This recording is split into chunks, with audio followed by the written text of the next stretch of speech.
Kembali bersama saya Kevin Wu, didampingi oleh seorang artis fenomenal Buddhis yaitu Imi Oy. Sesi kali ini kita akan bertanya lebih jauh tentang Imi Oy secara pribadi, karena memang selama ini beliau dikenal sebagai seorang artis yang hebat, luar biasa, selalu tampil di panggung-panggung acara yang sangat megah.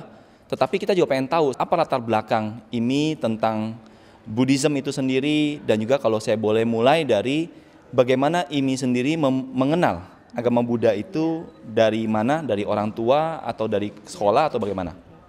Memang saya dari satu keluarga yang menganut agama Buddha.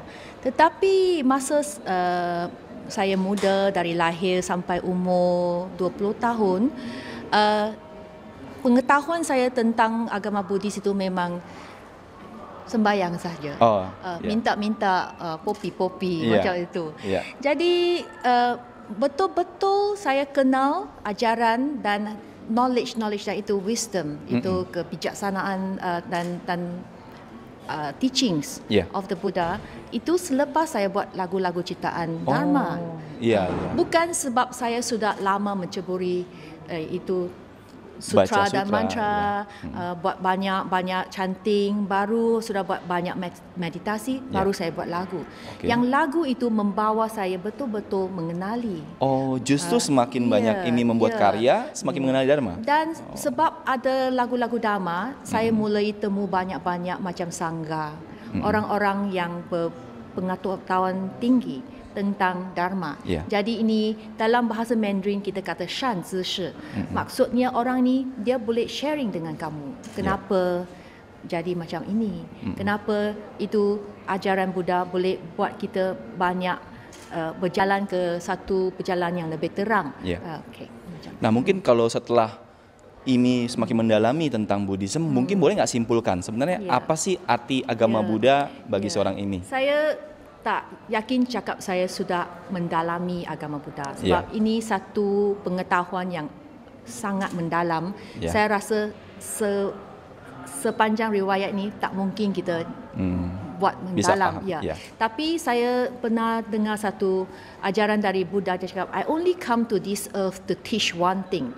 Saya datang dunia ini untuk mengajar satu saja, tajuknya itu untuk membebaskan sengsara dari semua sentient being, dari semua makhluk. Itu sudah cukupi.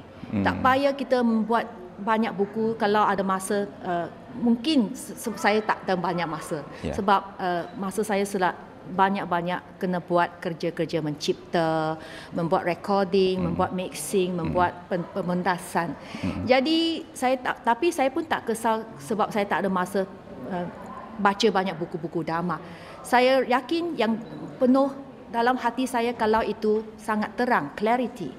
Dan saya tenang. Saya sudah itu macam itu kemarahan, kesengsaraan itu semua dia tak luas. Dia memang boleh di-contain. Saya boleh sabar. Saya buat apa-apa pun, saya mesti tengok terang, saya tahu macam mana bagi selesaikan itu masalah saya. Jadi saya rasa apa yang Buddha kata, I only come and teach one thing, and it's for sentient being to be free of worries and suffering.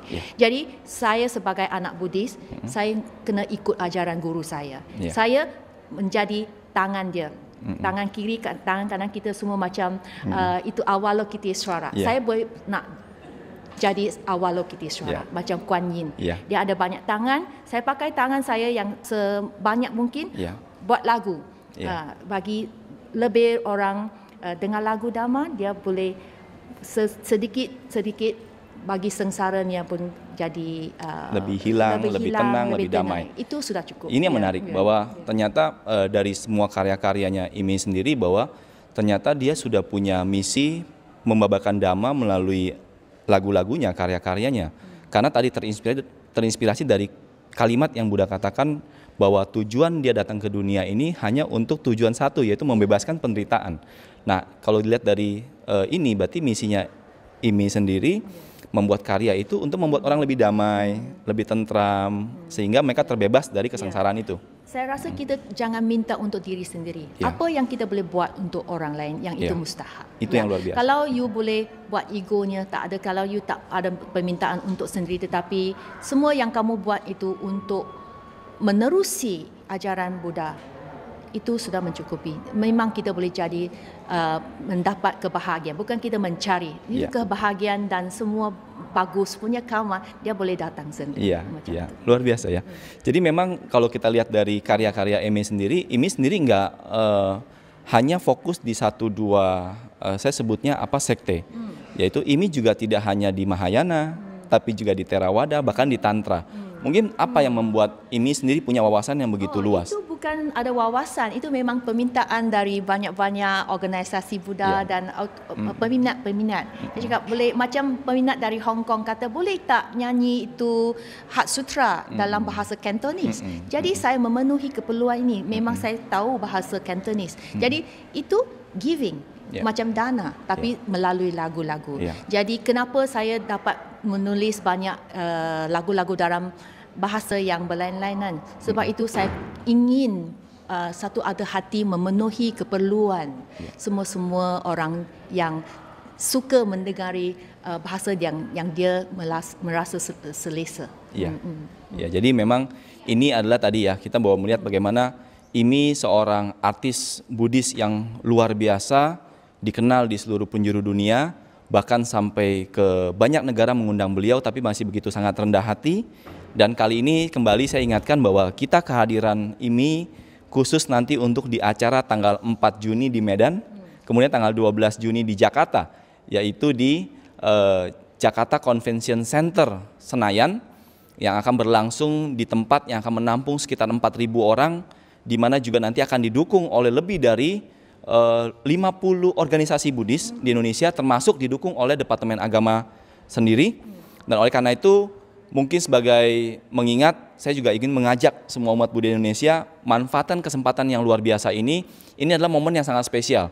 Imi khusus hadir di sini membuat sebuah konser Dharma yang memenuhi kebutuhan umat Buddha Indonesia yang sudah lama mendengar karya-karyanya. Ya, termasuk saya sudah mendengar lama juga di CD Chan of Metta dan lain sebagainya. Mungkin sebagai penutup, Imi kalau berkenan kita minta Imi juga menyanyikan 1-2 bait tentang lagu Chan of Metta. Do you will? Okay, but sebelum itu boleh saya cakap dalam bahasa Mandarin yang untuk orang-orang yang berbahasa Mandarin. 各位佛友，印度尼西亚的佛友，你们好，我是黄慧英，itu nama Mandarin saya 黄慧英。我即将到雅加达来开一个净世慧音的演唱会，我希望大家能够一起来跟我们分享，一起感受这个法音宣流的一个盛会，欢迎你们到来，谢谢。Jadi permintaan khususnya adalah dalam bahasa Indonesia tadi, boleh tadi yang dalam bahasa Mandarin diterjemahkan dalam bahasa Indonesia. Kepada